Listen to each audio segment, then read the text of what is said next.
ओम हरि।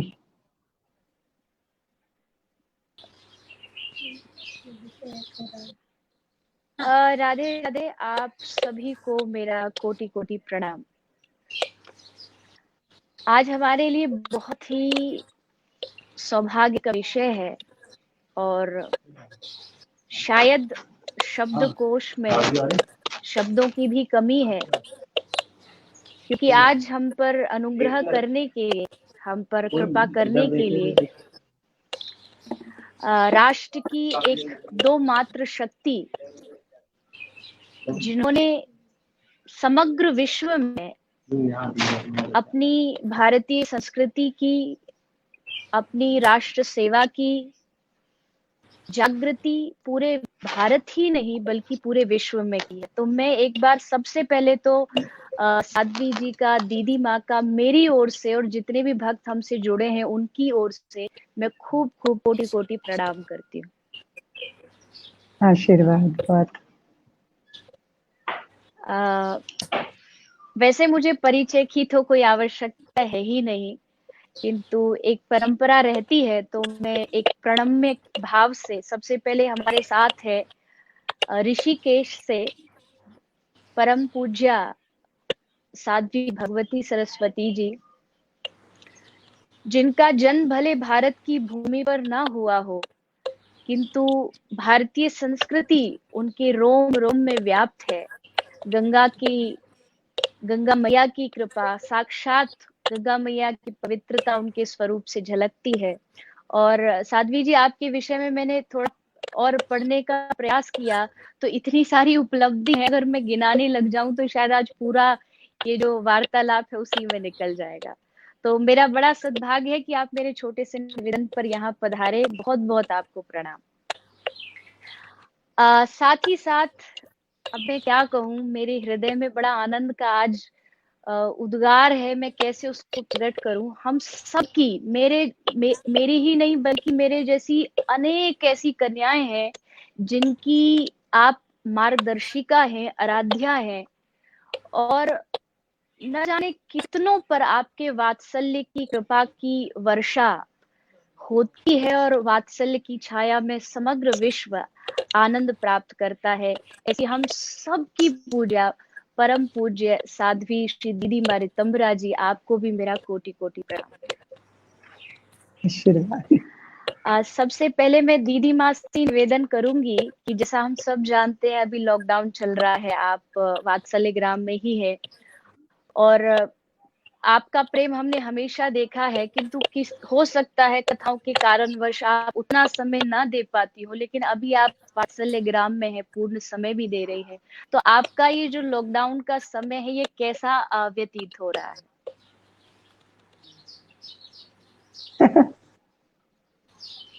चित्रलेखा, यहाँ पे तो वात्सल्य की जो वात्सल्य की भूमि है, नन्हे बच्चे हैं, उनकी दिनचर्या है, मैं उसी में शामिल हो जाती हूँ। आधा दिन साधना में जाता है, फिर उसके बाद बच्चों की कुछ कुछ बातें हो रही हैं, बच्चे अलग अलग विषयों पे अपने अपने मनोगत व्यक्त करते हैं, मैं उनको बैठकर सुनती हूँ। और हमारे आसपास का जो क्षेत्र है वहाँ जो सेवा कार्य हो रहा है उसका अवलोकन करती हूँ।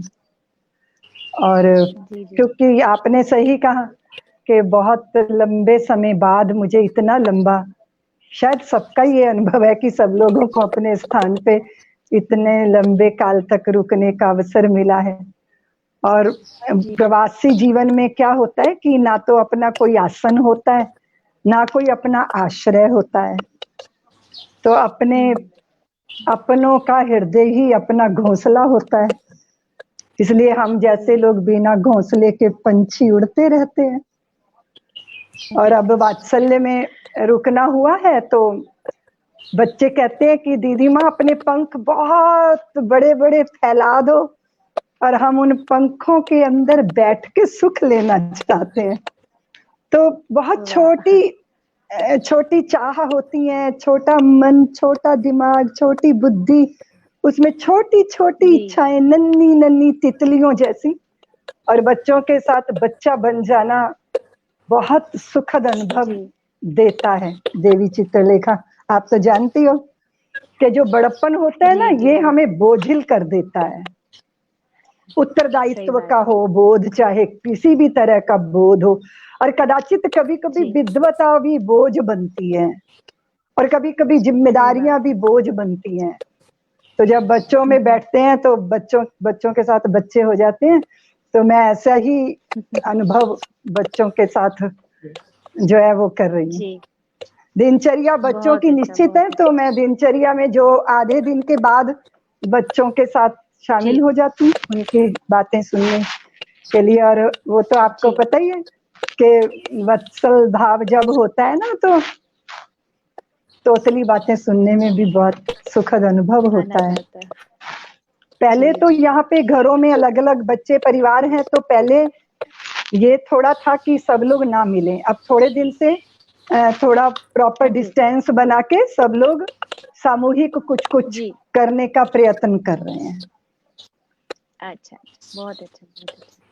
तो दीदी माँ का तो स्वभाव ही वात्सल्य से परिपूर्ण है। उनकी वाणी भी सुनते हैं तो उसमें भी वात्सल्य की निर्जरता होती है। साथ में हमारे साध्वी भगवती जी है, और हमने जाना है कि आपका प्रकृति से और विशेषकर माँ गंगा से कितना कितना स्नेह है, प्रगाढ़ श्रद्धा है। और अभी भी आप ऋषिकेश में गंगा मैया की गोद में है, और पूरा विश्व कहीं ना कहीं जानता है कि लॉकडाउन के कारण से ही थोड़ा नदियों की, गंगाओं की, यमुना की, सबकी थोड़ी शुद्धता हुई है। तो अगर आप भी अपना अनुभव कि कैसा वहाँ का वातावरण है, हम आ नहीं सकते गंगा के घाट पर, किंतु आपकी वाणी से ही उस आनंद का अनुभव कर सकते हैं। तो कैसा वातावरण है अभी, गंगा मैया की कितनी शुद्धता हुई है, वो अगर आप हम सबको बताना चाहें। मैं रोज जी यहाँ बैठ के माँ गंगा जी का दर्शन करती हूँ, और आज मुझे लगता है कि जैसे सतयुग में गंगा बहती हो, आज वैसी बह रही है। ऐसे हमको ऐसे लग रहा है, इतना साफ, इतनी सुंदर कि जो मछली ऊपर आके खेल रहे हैं गंगा जी से, लगता है कि डॉल्फिन्स है। हम सभी लोग ऐसे हंस रहे थे कि इतना सुंदर, इतनी बड़ी बड़ी मछली कि शायद ये गंगा डॉल्फिन अब ऋषिकेश में आने लगे। एंड अमेजिंगली इतनी सालों से करोड़ों रुपया खर्च किया गंगा जी को साफ करने के लिए, लेकिन नहीं हो। गंगा ने हमको एक बहुत जरूरी चीज सिखाया। You don't have to clean it. You just have to stop doing what you were doing. Right. Ganga को साफ करने में इतनी ही करना है, बस जो हम करते हैं वो ना करें। जो हम कर रहे थे इसको हम बंद करें। और कोरोना ने दिखाया, देखो गंगा को कुछ किया नहीं और इतनी साफ हो गई। कोरोना ने सचमुच सिखाया और दिखाया कि कुछ करो ना और मैं साफ हूँ, कुछ करो ना और मैं साफ हूँ, मैं दिव्या हूँ, मैं जैसे होना चाहिए मैं वैसे हो गया हूँ। कुछ भी ना करो वो भी चलेगा, बस इतनी कृपा करो कि पोल्यूशन ना करो। जैसे हम लोग पहले कर रहे थे इसको बंद करो।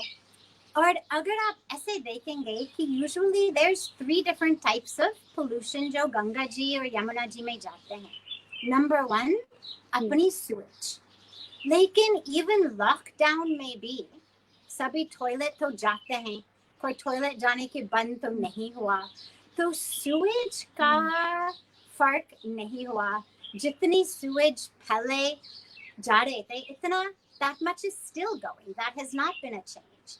Similarly with agriculture, all of the farmers, all of the people making the sabji and the anaj and the fruit, वो भी हो रहा है। सारे किसान काम कर रहे हैं, लोग सब्जी खा रहे हैं, अनाज खा रहे हैं। केवल एक ही एरिया में फर्क पड़ा वो अपना इंडस्ट्रियल पोल्यूशन, जो फैक्ट्रीज, जो गंगा के किनारे फैक्ट्रीज, जिसमें सारे जो चीज हम लोग खरीदते हैं, पहनते हैं, इस्तेमाल करते हैं, all of those things are created in factories, and all of these factories are polluting अपनी हवा, अपनी मिट्टी, अपनी खेत, अपनी जल। और लॉकडाउन एक ही चेंज हो गया, factories have closed, industries have closed, shopping centers have closed. So if you realize there's a beautiful lesson here, कि we can keep eating, we can keep doing everything, लेकिन केवल कोई भी चीज खरीदने से पहले हमें अपने को पूछना है कि सचमुच is this necessary? क्या मैं इसके बिना जी सकती हूँ या जी सकता हूँ? क्योंकि जो अपनी मन मांगे more culture, उसी की वजह से the factories have to keep producing more and more. As they produce more and more, हवा प्रदूषित होते जा रहे हैं, जल प्रदूषित होते जा रहे हैं, जमीन प्रदूषित होते जा रहे हैं। So the lesson for all of us in this Corona challenge, जो Corona से Corona challenge, is can we really ask ourselves कि क्या इसके बिना मैं जी सकती हूँ? And if the answer is yes, then we learn to live simply so that others can simply live. हमारे Honorable Prime Minister Shri Narendra Modi ji ने कहा कि in the post-COVID world, economy is number one pillar.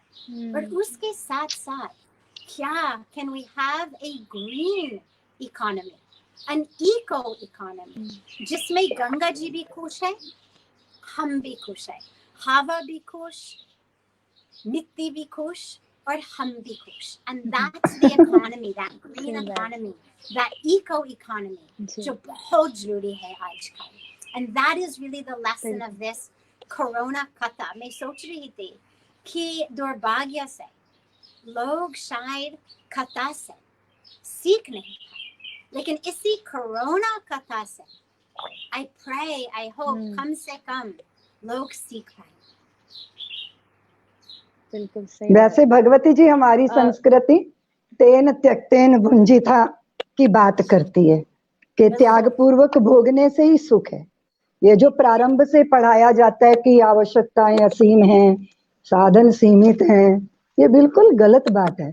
आवश्यकताएं सीमित हैं और साधन असीम हैं. अभी भी तो सब लोग थोड़े में जी रहे हैं ना, और उसी से सब कुछ चल रही है जिंदगी.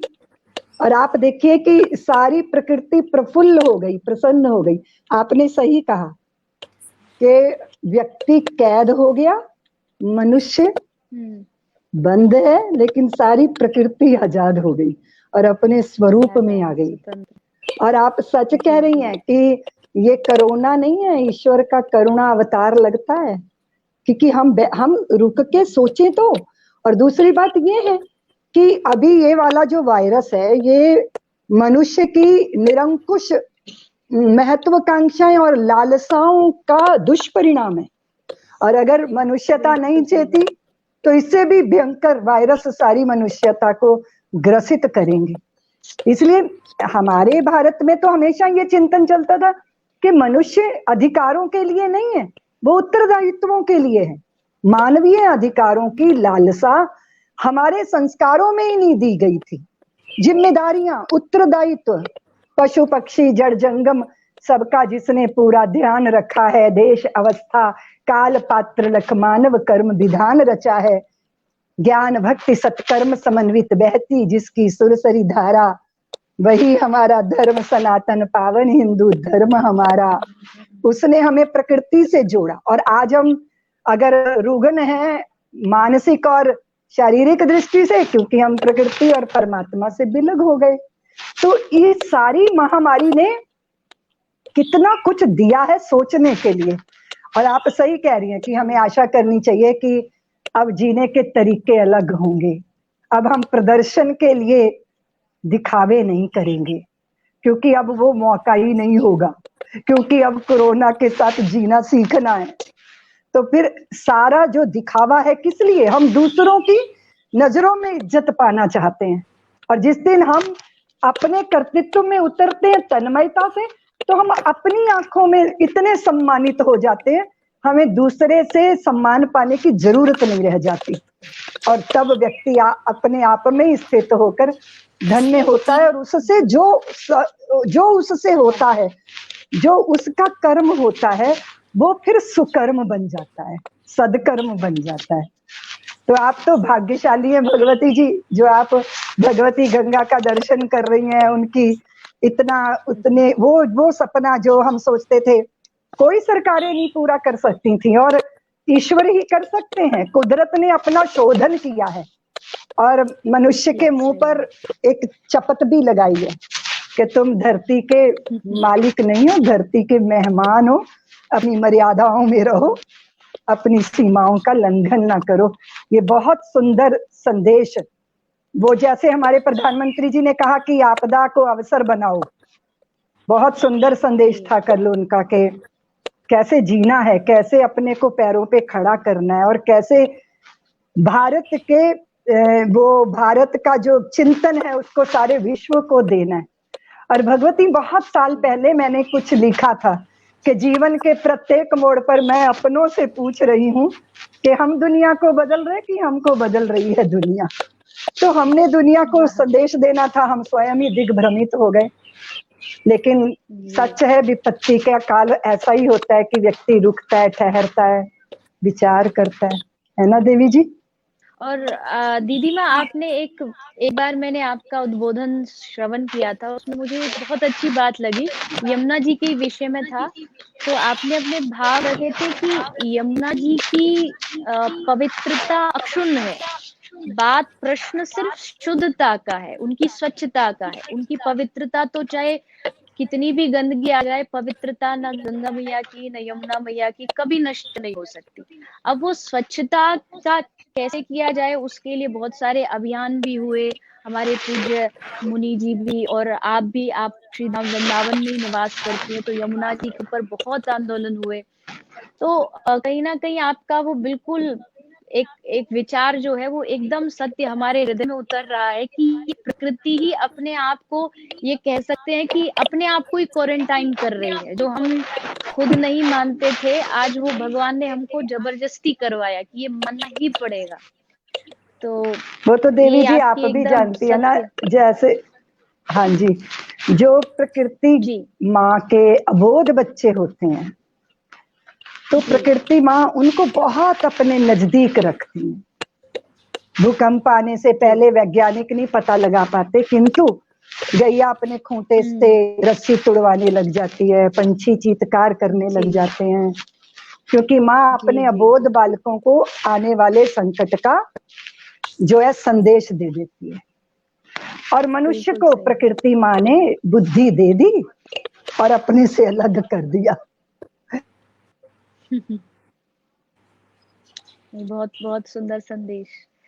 दीदी माँ, हाँ जी हाँ जी जी जब अर्थ डे हुआ, जब दीदी माँ जी ऐसे बता रहे थे माँ के बारे में, मुझे याद था अभी जब अर्थ डे हुआ 2 हफ्ते पहले, मैं कह रही थी कि मुझे ऐसे लगता है कि जैसे एक माँ जब अपनी बच्चों को कुछ चीज बार बार कह के थक गए फाइनली, और उनको मालूम है कि यदि बच्चे if they don't follow what I'm saying, उन्हीं पर ऊपर कोई नुकसान पहुंच जाएगी, some bad thing will happen to them.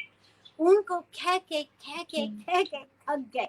Finally माँ उनको कहते हैं कि just sit down, shut up, go to your room, और बाहर बिल्कुल मत आओ until you have learned your lesson. और मुझे ऐसे लग रहा है कि Mother Earth, Mother Nature, the Divine Mother ने हमको इतने सालों से कहने कोशिश की, समझाने कोशिश की कि देखो, I am living, I am breathing. You are not separate from me. We are one. You are connected to the Creator and the creation. You are one with Right. the creator Hmm. and the creation.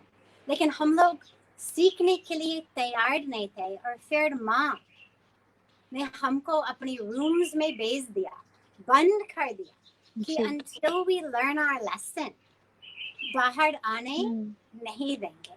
And that's the compassion of जी। माँ. हमको लगता है कि ये कोई punishment है, but it's not a punishment. बिल्कुल। This is Ma trying to protect herself because she knows without her we cannot live. हमारे बिना Mother Earth will be wonderful. लेकिन Mother Earth के बिना हम लोग नहीं जी सकते हैं.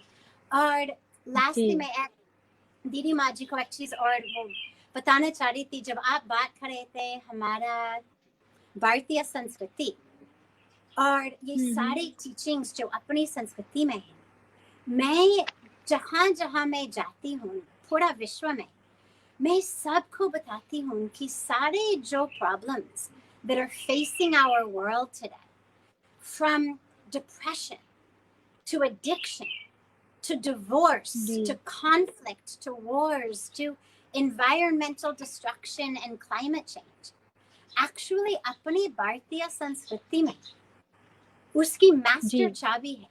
We have that key because we are the culture जो हमको सिखाते हैं that we are all one family, Vasudhaiv Kutumbakam.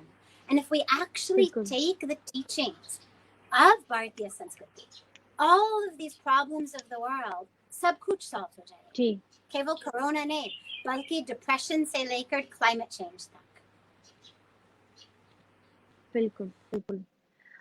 माता जी मुझे लगता है आप एक बहुत बड़ी इंस्पिरेशन है यूथ के लिए भी और आई थिंक पूरे वर्ल्ड के लिए कि आपने एक ऐसी शुरुआत की है भारतीय संस्कृति को और जो प्रकृति की जो रक्षा जो आप और पूज्य स्वामी जी मिलके करते हैं, मुझे नहीं लगता कि उससे आगे कुछ हो सकता है. इसलिए हम जितना भी आपका गुणगान करें वो मुझे लगता है कम ही है और आप ये सेवा बस ऐसे ही निरंतर चलाती रहे ताकि हमें भी अपनी पूरी भारतीय संस्कृति से आप जैसे लोगों से प्रेरणा प्राप्त होती रहे.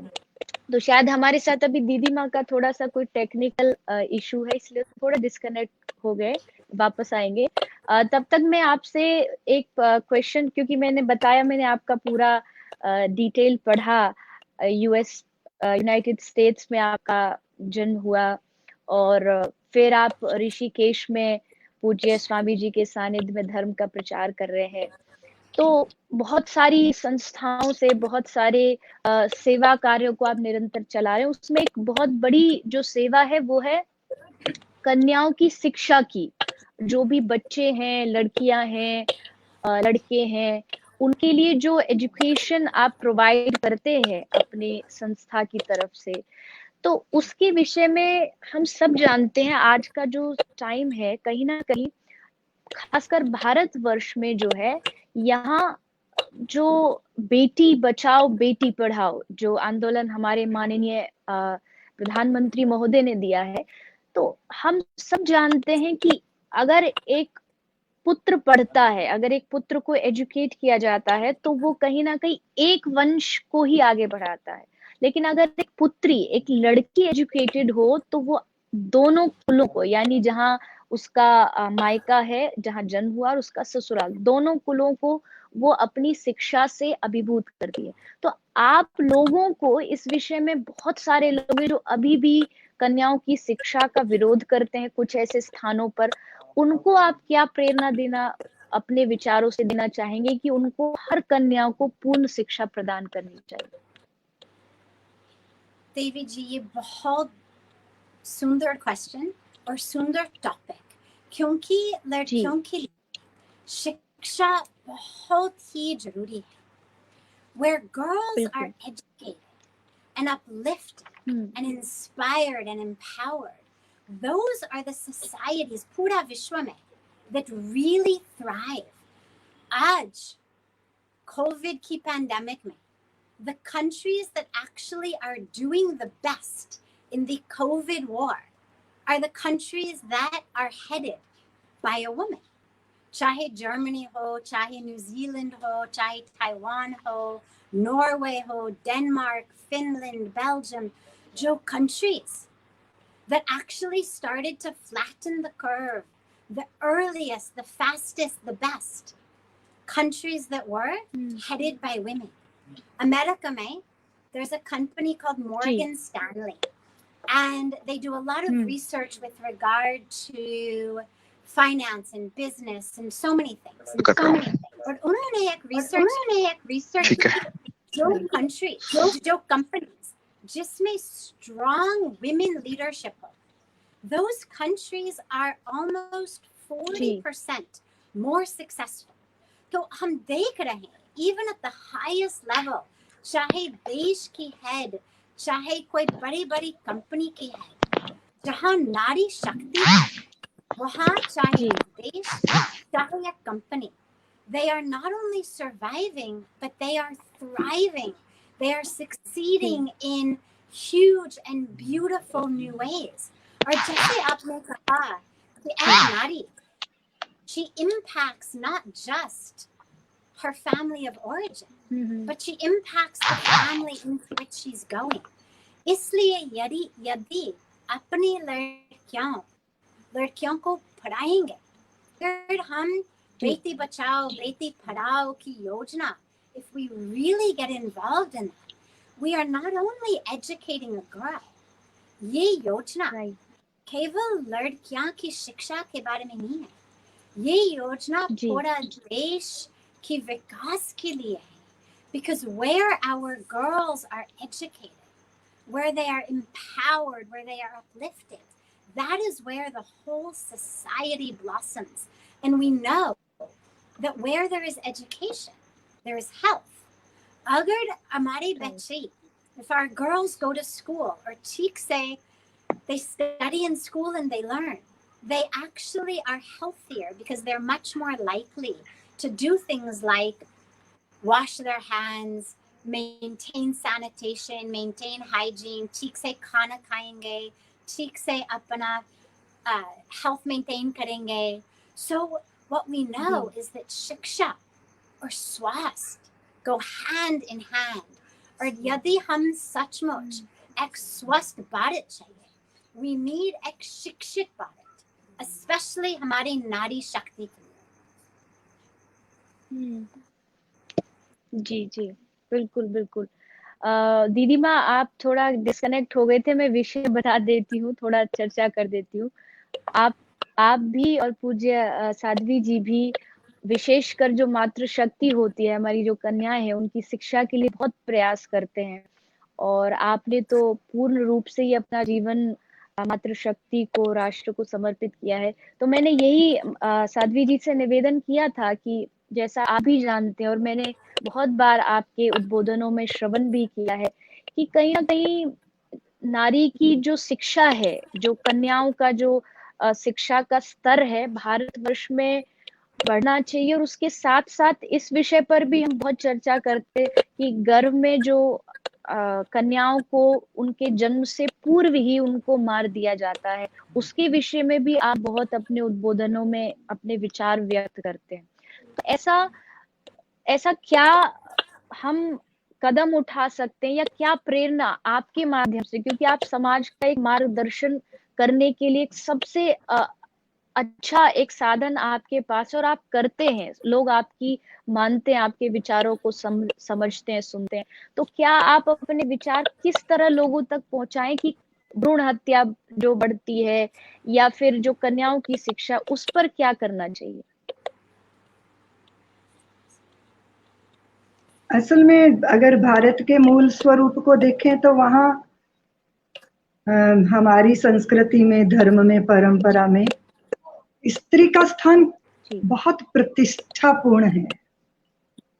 जिन दिनों में हम सोचते हैं कि हमारी स्त्रियां स्कूल नहीं जाती थी, लेकिन उनको ऐसी घर के अंदर ही वो इतनी विदुषी महिलाएं थीं कि अपनी संतानों को शुद्धोषी बुद्धोषी निरंजनोषी संसार माया पर वर्जतोषी संसार स्वप्नम त्यज मोह निद्रा मंदालसा वाक्यम वाच पुत्रम भारत ने बहुत लंबा समय गुलामी का बिताया और उसमें संत शक्ति और स्त्री शक्ति दोनों पीछे धकेल दिए गए। बहुत बड़ा दंड भुगतना पड़ा, उसका दुष्परिणाम आया। और गुलामी के काल में कुछ चीजें ऐसी थी जो हमें स्वीकार करनी पड़ी, जैसे विपत्ति काल में अपने आप को बचाने के लिए कुछ ना कुछ चीजों को अपनाया गया, जिसमें पर्दा प्रथा थी, बाल विवाह था, बेटियों को जल्दी से किसी सक्षम समर्थ हाथों में सौंप देने की त्वरा थी, क्योंकि अपमानित करने के लिए भारत की बेटियों के सम्मान को चोट पहुंचाई जाती थी। उस समय पिता और भाइयों की बड़ी जिम्मेदारी होती थी कि वो सामर्थ्यवान साथी उसको मिले ताकि उसके सम्मान पे कोई चोट न पहुंचा सके। इस तरह की चीजें गुलामी के काल में भारत जीवन में आई, जो कि हमारा मूल स्वरूप नहीं है। अगर आप देखेंगे कि आक्रमणकारियों ने आक्रमण किया तो अफगानिस्तान की तरफ से वो लोग आते थे और पंजाब, हरियाणा, राजस्थान, मध्य प्रदेश के काफी हिस्से, लेकिन जैसे जैसे आप महाराष्ट्र की तरफ आगे बढ़ोगे, दक्षिण भारत की तरफ बढ़ोगे, तो वहां आपको ये सब कुछ नहीं दिखाई देगा, क्योंकि वहां पर उतने ज्यादा संकट और उतने ज्यादा संघर्ष नहीं थे। तो भारत के काफी कुछ स्वरूप वहां है जो था हमारा, जो हमारा अपना था। लेकिन इस बीच कुछ चीजें हमारी आदत में आ गई। बेटी को बोझ मानना, उसकी हत्या कर देना, पेट में हत्या कर देना, तो ये हमारे रक्त में आ गया। सबसे पहला क्वेश्चन ये करते हैं लोग जैसे ही बच्चे का जन्म होता है, क्या हुआ। बहुत बार तो लोग हॉस्पिटल में मिठाई के डिब्बे ले आते हैं इस आशा में कि बेटा पैदा होगा, और जब पता चलता है कि बेटी पैदा हो गई तो मानो उन पे 100 घड़े पानी गिर गया। ये रक्त में आया, ये विचारों में आ गया और ये आदत बन गया। उसका दुष्परिणाम भारत की देवियों ने बहुत भोगा, क्योंकि अपने ही बच्चे के ऊपर अपनी कोख में नश्तर चला देने की किसी भी मानवी में भावना नहीं होती, पर उसको अब सर्पनी की भूमिका निभानी पड़ती है, क्योंकि एक सर्पनी होती है जो पैदा करते ही अपने अंडे खा जाती है। मानवी ऐसा नहीं करना चाहती, पर मानवी उन सारी वातावरण में से गुजरती है। माँ, उसे लगता है कि मैं उसे धरती पे लाऊंगी, पर मुझे आश्वासन तो दो कि क्या तुम ऐसा समाज बना सकते हो कि जहां वो बस में यात्रा करे, रेलगाड़ी में यात्रा करे तो 1000 बार उसको पीछे से चिकोटी ना काटी जाए, उसे एहसास ना कराया जाए कि तू स्त्री है, स्त्री शरीर है तेरा। वो मात्र शरीर की दृष्टि से देखी जाती है। लोलुप लालची नजरों से देखा जाना कितना अंदर तक भेद देता है।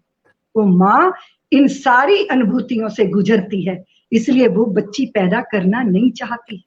वो चाहती है कि आश्वासन दो कि तुम ऐसा समाज बनाओगे जहां बेटे बेटियों में भेद नहीं होगा। इसलिए हम जैसे लोगों की तो एक ही काम है कि हम समाज के मानस को बदलें, हम उसके विचार को बदलें, हम उसके भाव को बदलें। अगर थोड़ी सी बेटियां वात्सल्य ग्राम जैसी संस्थाओं में रहकर उनको पाल भी दिया जाएगा तो ये समाधान नहीं है। संस्थाएं कभी समाधान नहीं होती। समाधान होता है व्यक्तियों और व्यक्तियों से मिलकर जो समाज का विचार है, कि उस विचार में पवित्रता आए, स्वच्छता आए, स्पष्टता आए। तो उसके लिए देश जगावा करना, घर घर जाना। और देवी चित्रलेखा जी, आप तो व्यासपीठों पे बैठकर इन सारे मर्म को, दर्द को छूती हो अपनी वाणी से। मैंने दर्द जिए भी हैं, मैंने भ्रूणों के रुदन सुने हैं और उन्हें आश्वासन दिया है कि मैं गली गली गांव गांव जाऊंगी और मानवियों के मानवत्व को, उनके मातृत्व को जगाऊंगी कि मत करो भेद। और अभी अगर हम देखेंगे, बहुत सारे पुत्र हैं जो उतनी संवेदनशीलता नहीं रखते माँ पिता के प्रति जितना पुत्रियां रखती हैं। 7 सागर पार रहकर भी अपने माँ पिता के प्रति सद्भावों से भरी रहती हैं।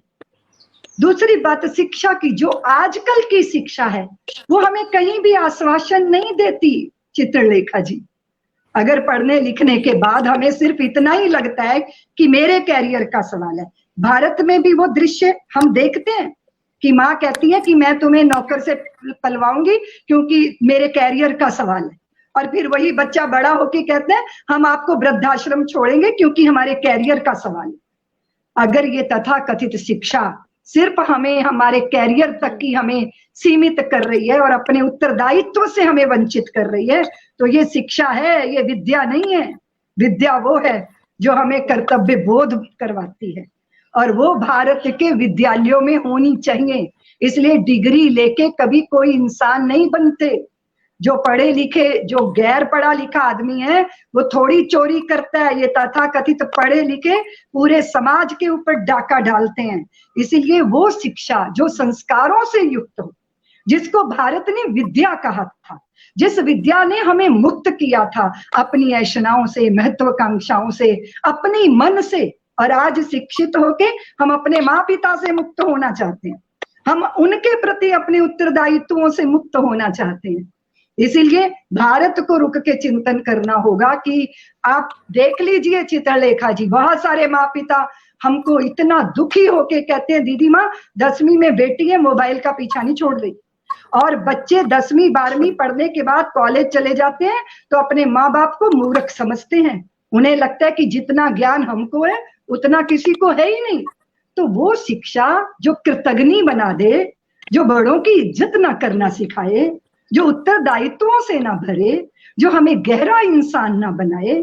इसलिए भारत को बहुत अच्छे प्रधानमंत्री मिले हैं, लेकिन अभी प्रतीक्षा है कि क्या भारत के विद्यालय और गुरुकुलों में उस विद्या का प्रसाद बांटा जाएगा, जिसमें भारत का पुत्र बहंगी में अपने माँ पिता को बैठा के तीर्थ यात्रा कराने में अपनी जवानी की सार्थकता समझेगा।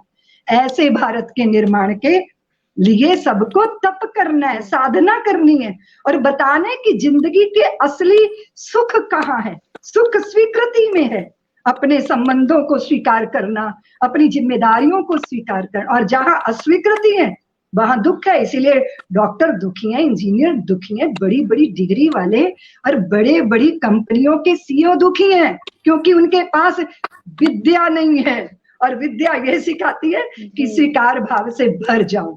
अगर आप सेवा में तन्मय हो जाओगे तो परम सुख पाओगे। इसलिए आपने ये जो बहुत मर्म की बात छुई है कि बेटियों के साथ, और आप तो देवी आप तो जानती हैं, मैं तो वात्सल्य का कार्य कर रही हूँ, प्रसव पीड़ा से गुजरना पड़ता है। मैंने अपनी आंखों से देखा है कि दादा दादी ने मजबूर कर दिया और माँ बाप वात्सल्य ग्राम के पालने में अपनी बच्ची छोड़कर चले गए। ऐसे भी रिश्ते होते हैं कि अपनों को आप मजबूर कर दो अपने कलेजे के टुकड़े छोड़ने के लिए। इतनी जड़ मानसिकता। फिर दूसरी बात, भारत में कभी भी हमने अगर कोई आंख वाला नहीं था तो हमने कभी उसको अंधा नहीं कहा, सूरदास कह के बुलाया। किसी गरीब को हम कहते थे कि ये तो हमारे सुदामा जी हैं, और किसी आंखों से वंचित व्यक्ति को कहते थे ये तो हमारे प्रज्ञा चक्षु हैं। फिर हमने किसी बच्चे को अनाथ कैसे बोला? हम अवैध बोलते हैं, नाजायज बोलते हैं, स्त्रियों के लिए बोल देते हैं भाग गई थी, भागी हुई है, छोड़ी हुई है, बांझ है। भारत जैसे संस्कृत और संस्कारी देश को ऐसे जड़ शब्द बोलना। और आप पुरुषों को देखो, उनकी जुबान पर माँ बहनों की गालियां रहती हैं, उन्हें मालूम नहीं है तकिया कलाम बन गई हैं गालियां। और गालियां किसको दे रहे हैं? माँ और बहन को। कैसे आप कह सकते हो कि आपने स्त्री को देवी माना? फिर ये विरोधाभास कैसा? आप दुर्गा के नवरात्रों में तो कंजके ढूंढते फिरते हो, और जब कोख में आती है दुर्गा तब उसके ऊपर नश्तर चलाते हो। ये विरोधाभास कैसा? इसीलिए हम कहते क्या हैं, हम बोलते क्या हैं, हमारा विचार क्या है और हमारा आचरण क्या है। इसलिए मनसा वाचा कर्मणा, जब तक हम एक नहीं होते और जब तक हम अपने सिद्धांतों में स्पष्ट नहीं होते। ये तो भारत है ना देवी जी, भारत जहां बड़े बड़े विद्वानों के भी विद्वता का जो निर्णायक भूमिका निभाती थी, तो कोई मैत्री कोई गार्गी होती थी, तो तय करती थी। इतनी विदुषी देवियां भारत ने जन्माई और उन्होंने इतना सुंदर तरीके से भारत को बनाया। लोपामुद्रा को कौन भूल जाएगा? कैसी आचार्य थी वो, मुनि अगस्त की भारिया, कैसे भारत भूलेगा उनको। इसीलिए वो तेजस्विता, वो ओज भारत की बेटियों को धारण करना पड़ेगा। क्योंकि अभी मुझे दुखद लगेगा, आपको भी लगेगा, पता नहीं दीदी मैं ऐसा क्यों बोलती हैं, क्योंकि मैं कई बार बेटों को शालीन देखती हूँ पर बेटियों को उच्छृंखल देखती हूँ। ये उच्छृंखलता कहाँ से आई? और अगर आप शिक्षित होकर इस उच्छृंखलता को अपना सर्वस्व मान रहे हो तो आप कहीं भटक गए हो। आप नहीं समझ पा रहे हो कि जो उछला होता है वो बरसाती नदी होता है। भगवती जी तो गंगा के तट पर हैं और मुझे यमुना मैया का दर्शन हो रहा है। नदी गहरी ही अच्छी होती है और जो गहरी होती है उसके शोर शराबे नहीं होते। शोर तो वो मचाता है जो उथला होता है, जो बरसाती होता है।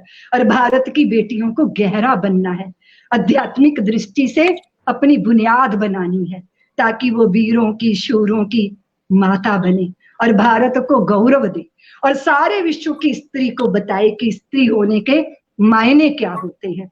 इसलिए मैं सोचती हूँ कि ये कलंक जो हमारे माथे पर है कि हम बेटियों की हत्याएं करते हैं, ये गलत नहीं है, लेकिन ये बात भी सच है कि इन सारी बुरी परिस्थितियों के बीच में भी बेटियां अपनी भूमिका निभाती हैं। मैं कहा करती हूँ कि बोए जाते हैं बेटे, उग जाती हैं बेटियां, पढ़ाए जाते हैं बेटे, पढ़ जाती हैं बेटियां, और एवरेस्ट की चोटी पे धकेले जाते हैं बेटे, पर चढ़ जाती हैं बेटियां। लेकिन बेटियों के लिए आज भी मार्ग दुष्कर है। मेरे गुरुदेव ने कहा था, चित्रलेखा जी, क्योंकि जब हमने प्रारंभ में संन्यास लिया तो लगता था जैसे बड़ा पाप हो गया हमसे, छुपे छुपे रहते थे, सब संतों के बीच में नहीं आते थे। मतलब 38 वर्ष पहले की बात है। हम कहते थे गुरुदेव जी हम सबके सामने नहीं आते, हमें संकोच लगता है, सन्यासी तो लिए हमने। तो गुरुदेव ने कहा, रितंभरा समाज स्थान नहीं देगा, समाज में अपना स्थान अपने सदकर्मों से बनाना पड़ेगा। सद्भावना यात्रा हुई पंजाब के अंदर, बड़ी वैमनस्यता थी वहां और बहुत भारी दंगे हो रहे थे। सद्भावना यात्रा निकली, हम पंजाब गए। मैंने पंजाब की मंडियों में खड़े होकर कहा कि ननकाना की ओर चलो, यदि पौरुष ने ललकारा है, खालिस्तान ना मांगो, पूरा हिंदुस्तान तुम्हारा है।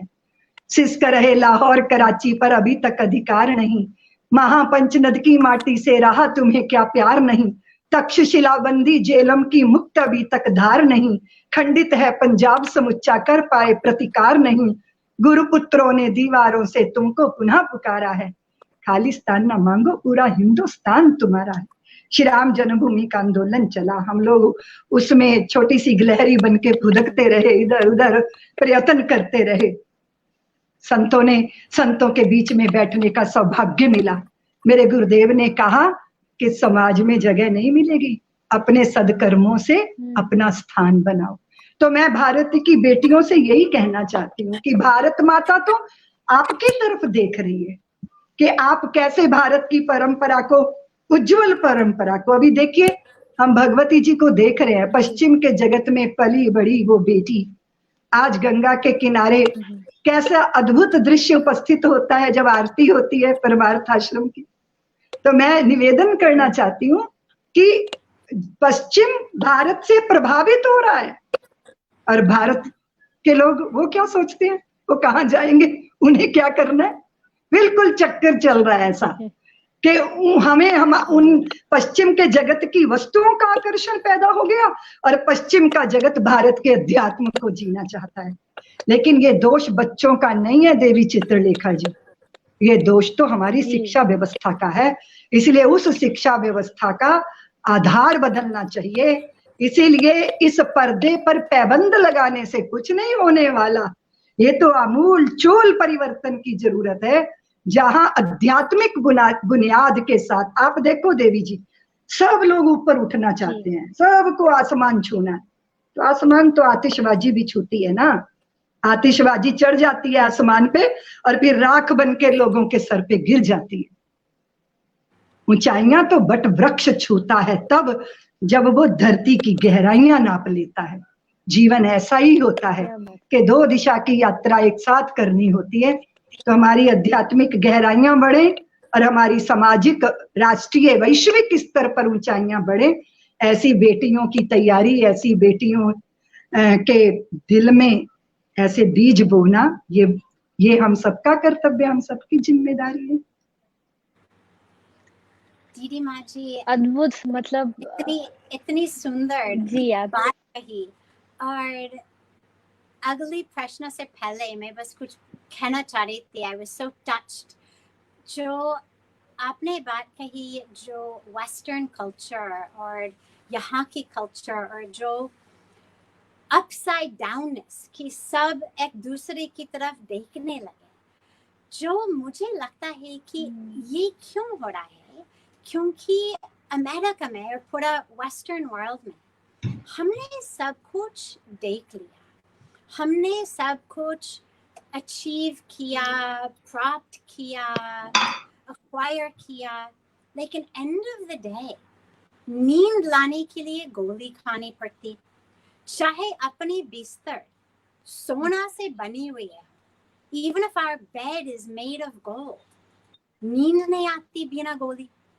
तो क्या है कि पूरा विश्व में लोग कहीं और ढूंढने लगे कि if my happiness, if my peace, if my meaning, if my purpose is not in buying more, having more, acquiring more, तो कहाँ है, कहाँ मिलेगा शांति, कहाँ मिलेगा जीवन की रस?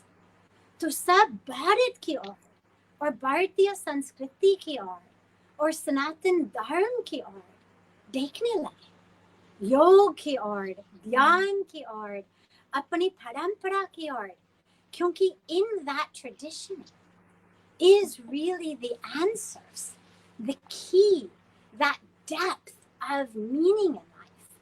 लेकिन दुर्भाग्य से, और जो मैंने देखा वो केवल कुछ सालों से, मैं यहाँ पे 25 साल से हूँ ऑलमोस्ट, और ये 25 साल से जो मैंने अपने आंखों से देखी, जब मैं पहले आई अमेरिका से, I was so touched, क्योंकि यहाँ whoever you met, आप ऋषिकेश के बाहर की कोई स्वीपर से पूछें आप कैसे हैं, और वो बोलेंगे बस सब माँ गंगा की कृपा।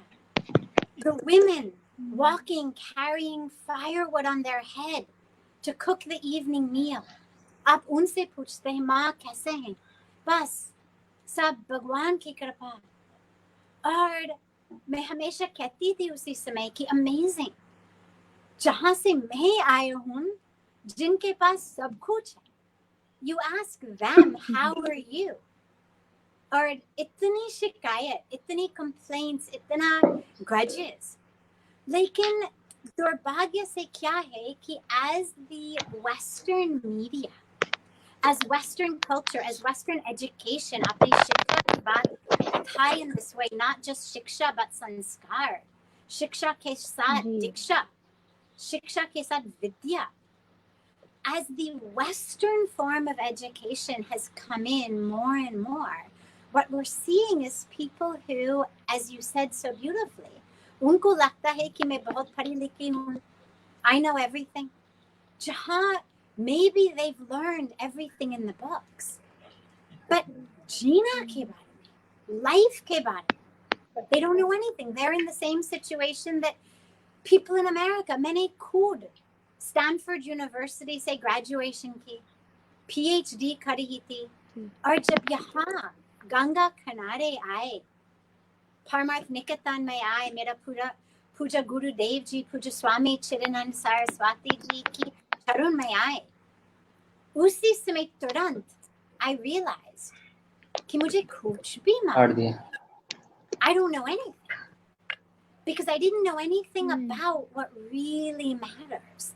And so इसलिए ठीक जैसे आपने कहा कि जो विद्या, that real knowledge, ऐसे नहीं है केवल जो बुक में लिखा हुआ है, या जो mathematics equations, but actually जो life equation. How are we supposed to really find our way? What the Western education so much is about is learning what other people have already discovered, and now they teach you. You memorize it, you give it back on an exam. लेकिन जो भारतीय संस्कृति हमको सिखाते हैं, जो विद्या सिखाते हैं, वो एक अनुभव जी vidya hai. How to really have the experience. It's not just a teaching, it's a touch. But देवी जी, मैं एक चीज और उसके साथ जोड़ना चाहती हूँ, खासकर जब जी अपनी लड़कियां और अपनी महिलाएं के बारे में हम बात करते हैं, and how they feel degraded. एक चीज मेरे को, I feel very sad, मुझको बहुत दुख होते है उसको देखकर कि इस देश में जो गोरा होने के लिए, गोरी होने के लिए जो चक्कर, जो फेयरनेस क्रीम्स की चक्कर, how everyone is running to become fairer, to buy Right. these fairness creams. जब हम कहते हैं कि भगवान lives within you, जब हम कहते हैं God is in all, the beauties of the heart, हम कहाँ अपनी लड़कियां को सिखा रहे हैं कि जी to get a husband you have to be fair skinned. आप कोई भी matrimonial ad पढ़ो, सारे ad सबसे पहले चीज क्या लिखता है? fair skinned beauty. मैंने कहीं भी आज तक नहीं देखा beautiful dark skinned beauty, exotic beauty, black beauty, कभी नहीं देखा इस देश में. everyone, जी चेन्नई से लेकर कश्मीर तक, वेस्ट से लेकर ईस्ट तक, आप कहीं भी जाओ, फेयर स्किन ब्यूटी. वो हमारी लड़कियां को क्या सिखा रहे हैं कि एज जी यू सही आर बात है. Is not good enough. तुम्हें झूठ बोलना है, पहले Right. सारे क्रीम लगाना है, फिर she looks in the mirror, she knows कि मैं गोरी नहीं हूं, बट उसको मालूम है कि मुझे ऐसे लिखना है, नहीं तो कोई मेरे से शादी करने के लिए तैयार नहीं होगा. And नहीं that होगा. it makes me ji so sad कि हम अपनी लड़कियों को क्या सिखा रहे हैं? पहले की क्रीम लगाना, उसे बचपन से ही उसकी ऐसी मेंटलिटी बना दी जाती है परिवार के द्वारा भी, और आसपास के जो उसकी एक एटमॉस्फेयर है, उसके जो लोग हैं, वो सब भी उसे यही सिखा दें. मेरी ऐसा इच्छा है कि हम एक जी नया योजना करें कि अच्छा एक डार्क स्किन्ड ब्यूटी की योजना, कि ऐसे नहीं है कि we should look like the people who colonized us. ऐसे नहीं कि जो विदेश से आए that is better, जी जो white is बिल्कुल. better. No, जो देसी है वही better है, वही बढ़िया है. और एक योजना कि all of the colors, as the rainbow has so many colors, all of the colors are beautiful.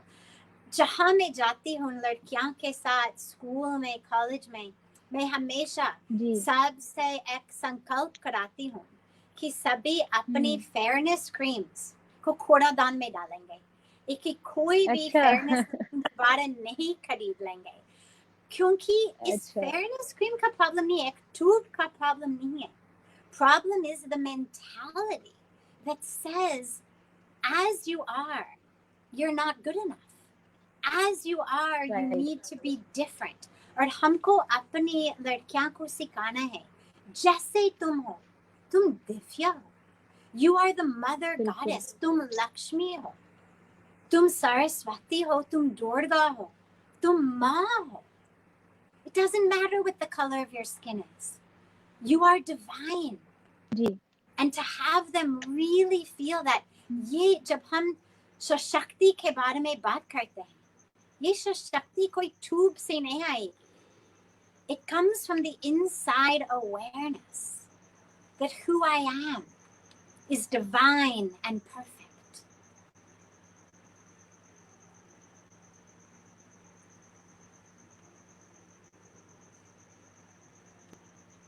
ये बहुत अच्छी बात माता जी आपने बताई. थोड़ा सा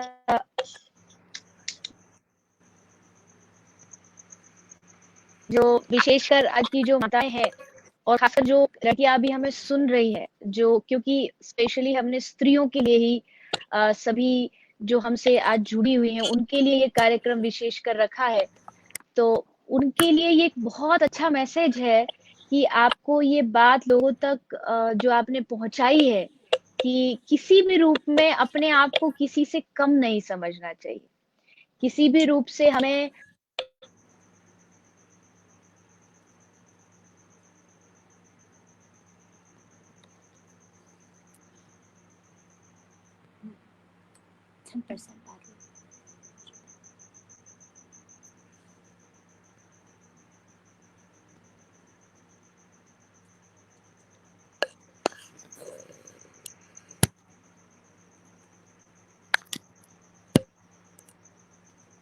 देवी जी आपकी आवाज नहीं आ रही है।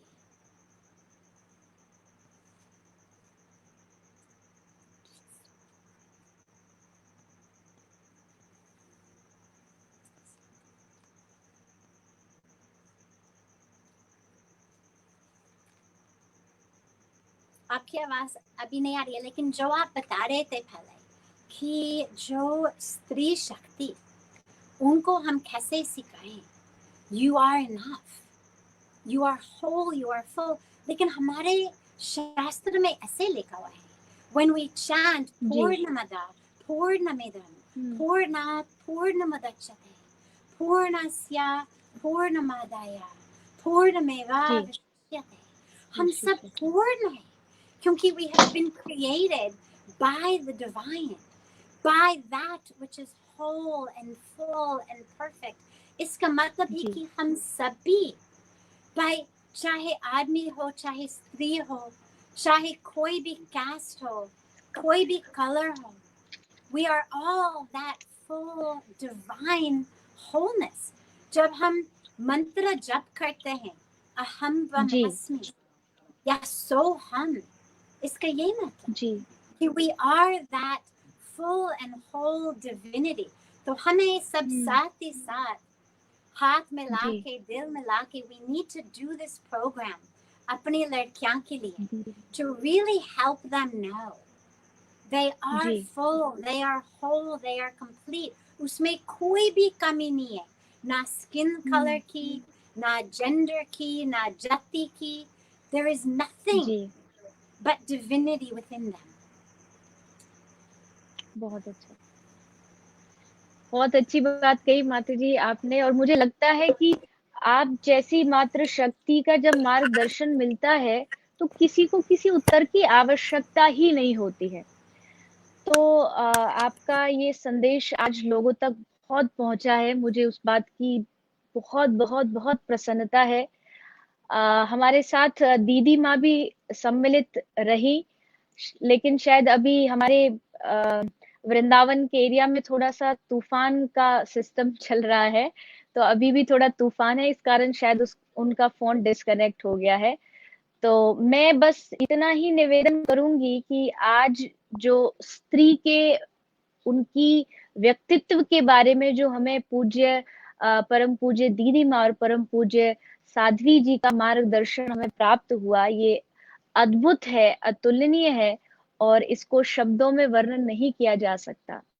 और ऐसी बहुत सारी बातें जो हमें शिक्षा के रूप में प्राप्त आज हुई है कि सचमुच नारी शक्ति हमारे भारतवर्ष ही नहीं पूरे विश्व के लिए, और खासकर भारतीय जो मातृ शक्ति है वो तो समग्र विश्व में बहुत बड़ी एक प्रेरणादायक है। तो मैं माता जी आपको अपनी ओर से पूज्य दीदी माँ को, जो खैर अभी उपस्थित नहीं है लेकिन मैं उन तक ये संदेश पहुंचा दूंगी अपना, आपको आपके चरणों में भी और पूज्य दीदी माँ के चरणों में भी अपना कोटि कोटि प्रणाम, अभिवादन, धन्यवाद समर्पित करती हूँ कि आपने अपना इतना बहुमूल्य समय हमें प्रदान किया और इतनी अच्छी अच्छी चर्चाएं, इतने अच्छे अच्छे विचार हमें रखे। प्रभु बहुत जल्द ऐसे ही और कार्यक्रम होते रहे ताकि आप जैसी मातृशक्ति का मार्गदर्शन प्राप्त होता रहे। अंत में आप जो भी संदेश देकर के इस विश्राम में जो भी आप कहना चाहें, हम फिर उसके बाद विश्राम करेंगे। मुझे बहुत अच्छा लगा और आई एम सो टच्ड कि आपकी मन में, आपकी दिल में it came to have this type of program ताकि सब लोगों को प्रेरणा मिल सकते हैं। और I look forward कि हम बार बार साथ ही साथ अभी इसी लॉकडाउन में, इसी वो टेक्नोलॉजी के माध्यम से, लेकिन इवन वी आर लॉक्ड, जैसे पूज्य स्वामी जी हमेशा कहते हैं, even we are locked we are not down.